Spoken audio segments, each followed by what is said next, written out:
Hello!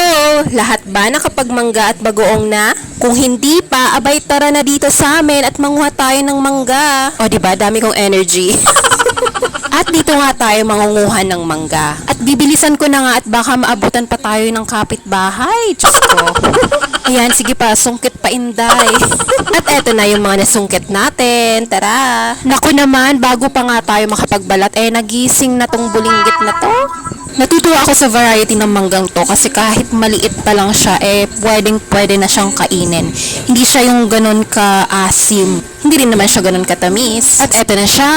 Well, yung sausaw na yan, kay Seb nga yan dahil ayaw niya ng bagoong. Kayo ba mga loves and mga idol? Ano bang perfect sausawan ninyo para sa mangga? Basta ako, anything na spicy like itong bagoong na to. Yummy! Pero minsan gusto ko din yung asin na may halong asukal at may sili. At eto na nga yung dalawang lagi kong kabonding sa mga kainan dahil same kami ng mga panlasa. At salamat sa inyong panonood. Bye!